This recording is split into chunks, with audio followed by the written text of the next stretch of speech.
1968년 1월 21일 북한 민족보위성 정찰국 소속 군부대 출신 게릴라 무장집단 31명이 서울에 침투한 121 사태가 일어났습니다. 우리에게는 익숙한 이름이었던 김신조를 선두로 행해졌던 이 사건은 당시 대한민국 정부가 대북 침투 작전을 위한 북파부대를 창설하는 계기가 되었습니다. 684 특공대, 209 파견대, 오소리 공작대 등 여러가지 명칭으로도 불렸던 이 비밀부대의 궁극적인 목적은 당시 정부의 대북 강경 대응 방침에 따른 대북 특수공작이었습니다. 이 실화를 바탕으로 한 영화 실미도는 대한민국 영화 사상 최초의 1000만 관객수 돌파라는 기념비적인 타이틀을 거머쥔 대작이었습니다. 영화 개봉 당시 엄청난 관심을 받았던 이 영화는 실제 실미도에 관해 잘 모르던 대한민국 국민들이 그들의 존재를 알게 하는 계기가 되었고, 이로 인한 실미도 사건은 집중 조명이 되었죠. 영화 속에서 표현하고 있는 실미도 684 부대와 부대원들의 이야기는 실제와 얼마나 달랐을까요? 영화 실미도에 대한 실화와 영화 비교 분석 영상입니다. 시청하시기 전 말씀드립니다.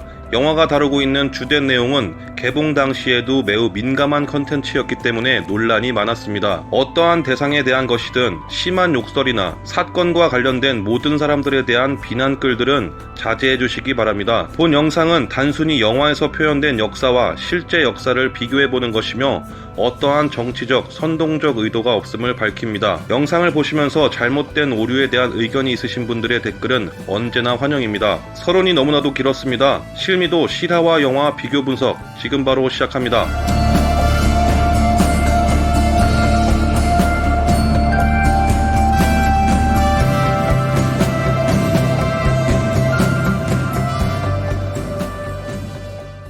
영화 안에서 684 부대원으로 역할을 했던 강인찬과 한상필, 조근재 등은 684 부대 교육대장의 스카웃을 통해 부대원으로 합류하게 됩니다. 작중에서 교육대장은 직접 교도소를 찾아다니며 부대원들을 선별하는 것으로 나오지만 실제 선별 업무를 포함한 전체적인 부대 관리는 중앙정보부와 대한민국 공군이 도맡아 했다고 합니다. 한국민족문화 대백과 사전에 따르면 중앙정보부는 당시 684 부대의 예산 지원과 정기적인 훈련 상태 점검 등을 담당하였고, 공군이 부대 운영과 훈련을 책임졌다고 합니다. 이로 미루어 보아 영화와는 조금 다른 부분이 있다고 할 수 있는데요.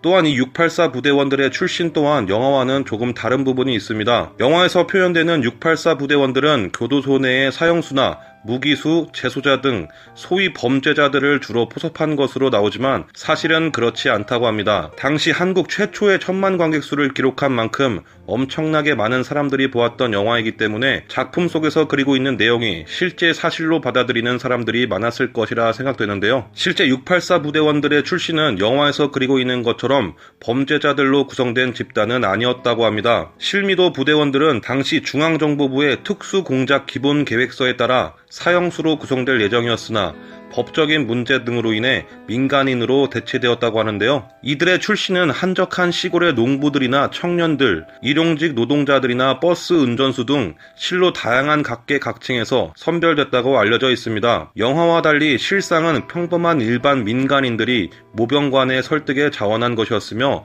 모병관이 전국을 떠돌며 선별 대상에게 경제적인 지원을 조건으로 제시하는 방식이었다고 합니다. 이 영화 속에서 부대원들이 사용하는 무기는 AK-47인 것으로 나오는데요. 실제 실미도 부대원들에게 지급되었던 무기류는 국군의 M1 카빈 소총과 M3 기관단총, PPS-43 기관단총이었다고 합니다. 그리고 이 영화 속 부대원들이 들고 있는 이 AK 소총에 대해서 조금 짚고 넘어가려고 하는데요. 앞서 AK-47이라고 언급했지만 보통 우리가 영화 속에서 보게 되는 AK 소총과는 조금 다른 모양을 하고 있습니다. 사격 시 어깨에 견착하기 위한 개머리판이 접혀있는 건지 탈착을 한 건지 알 수가 없는데요. 조사해보니 영화 속에서 표현된 이 총은 AKS-74U라는 모델명을 가진 소련에서 개발된 단축형 돌격 소총입니다.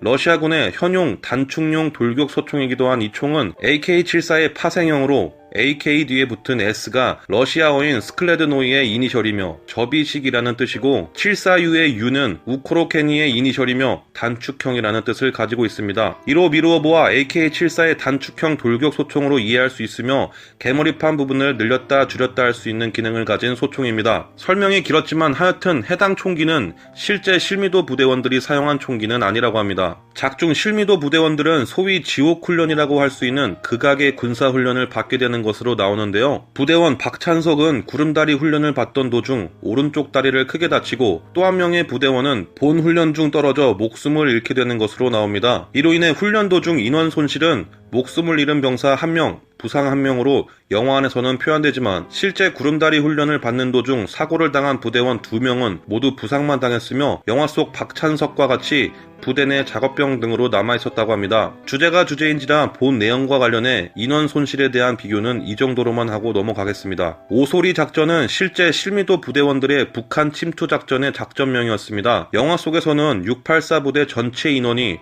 보트를 타고 직접 수중으로 침투하는 장면이 있습니다. 작품 속에서 부대원들이 이 작전을 수행하는 도중 갑작스런 상부의 명령으로 작전이 취소되는 것처럼 묘사되지만 실제로는 684 부대원 중 정예요원 9명을 선발해 보트가 아닌 비행정을 이용해 침투할 계획이었다고 합니다. 또한 작전 중 취소되는 것처럼 묘사된 영화 내용과는 달리 작전이 실행되기 직전에 작전 중지 명령이 떨어졌고 이후 부대원들은 영화 속처럼 작전 명령이 다시 떨어지길 기다리는 기나긴 시간을 보내게 됩니다. 극중 조중사는 부대 해체를 지시하는 상부의 명령을 설득하기 위해 공군본부로 출장을 나가게 됩니다. 부대 해체를 중지해달라는 청원을 하기 위한 것이었죠. 하지만 실제 영화 속 내용과는 달리 실제 조중사의 모티브가 된 인물인 김방일 소대장은 다른 이유로 인천에 휴가를 나가게 되었고 복귀 도중 가족들을 만나기 위해 예정한 날짜보다 하루 늦게 복귀한 것이라고 합니다. 그리고 영화 속 내용처럼 조중사가 부재 중일 때 부대원들이 반란을 일으키게 됩니다. 영화 실미도에서 날 쏘고 가라, 비겁한 변명이십니다와 같은 명대사를 만들어냈던 장면을 다들 기억하실 거라 생각합니다. 이 장면에서 교육대장이었던 안성기 배우는 권총으로 스스로 생을 마감하는 선택을 하는 것으로 묘사하고 있지만 실제 부대장은 당시 당번병에 의해 생을 마감했기에 영화 속 내용과는 다른 점이 있습니다. 영화 속에서 실미도에서 나온 부대원들은 최초로 탈취한 버스를 몰고 바리케이트를 설치한 진압 세력과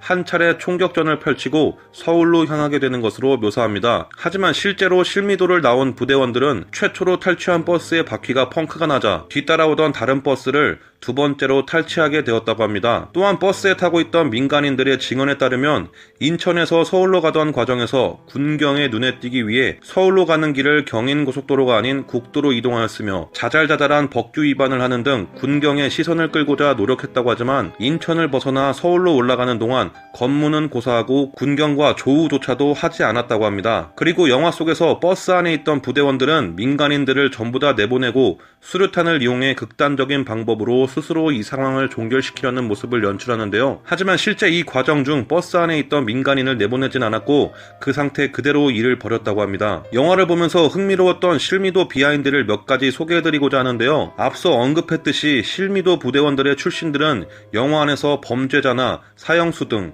교도소 내 재수자들을 대상으로 선별 작업을 통해 684 부대원으로 합류시키는 것으로 나옵니다. 흥미로운 사실은 당시 실제로 범죄자 출신들을 모집해서 만든 부대가 있다는 것인데요. 그 부대는 바로 육군 소속의 선갑도 부대였습니다. 121 사태로 인해 정부는 대북 특수임무부대를 684 부대 이외에 3개 부대를 더 창설했다고 하는데요. 그 부대들은 각각 선갑도 부대, 장봉도 부대, 마니산 까치 부대였다고 합니다. 실미도 부대는 실제로 공군 소속이었으며 성갑도 부대는 육군 소속, 장봉도 부대와 마니산 까치 부대는 각각 해군과 해병대 소속이었다고 합니다. 이는 당시 121 사태의 보복 성격을 가진 부대들이었고 서둘러 창설했던 당시와는 달리 시간이 지나 작전 계획이 계속 미뤄지는 등 극단적인 남북 관계보다는 대화와 교류의 기류가 점차 우세해지면서 사실상 방치된 4개 부대는 차례로 해체되었다고 합니다. 영화의 주 무대가 됐던 실미도 세트장은 당시 제작비 10억 원의 거액을 들여 제작했다고 하는데요. 크기가 크기이니만큼 대형 헬기를 이용해 이 세트를 옮겼다고 하며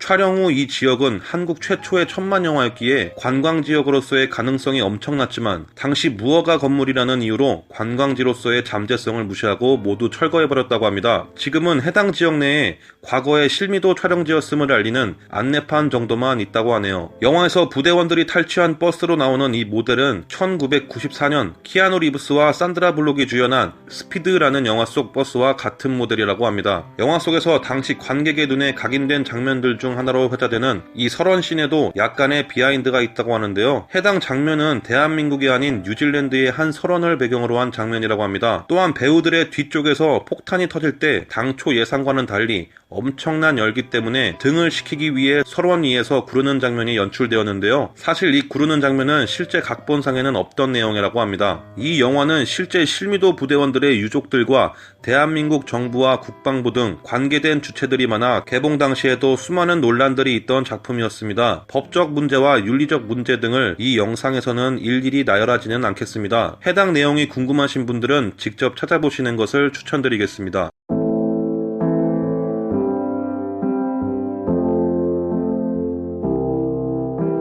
해당 영상은 당시 엄청난 관심을 받은 작품이니만큼 이전에 업로드했던 실화와 영화 비교 영상 댓글에서 시청자분들에게 심심치 않게 요청된 컨텐츠입니다. 영상 초반부에 언급했듯이 실제 역사와 단순 비교해본 컨텐츠이니 악의적인 댓글은 최대한 자제해 주시길 간곡히 부탁드리겠습니다. 실화와 영화 비교 시리즈는 계속 업로드될 예정입니다. 해당 컨텐츠에서 다뤄졌으면 하는 영화가 있다면 댓글로 요청해 주세요. 재밌게 보셨다면 구독과 좋아요 부탁드리고 재미없게 보시거나 공감이 가시지 않는다면 구독과 좋아요 부탁드리겠습니다. 요즘 전 세계적으로 유행하는 CORONO 새끼로 인해 심신이 지쳐있을 구독자분들에게 심심한 위로의 말씀 전하면서 영상 마치겠습니다. 지금까지 갓범스였습니다.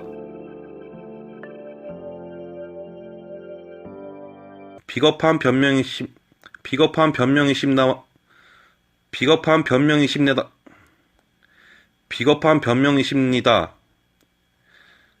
진짜.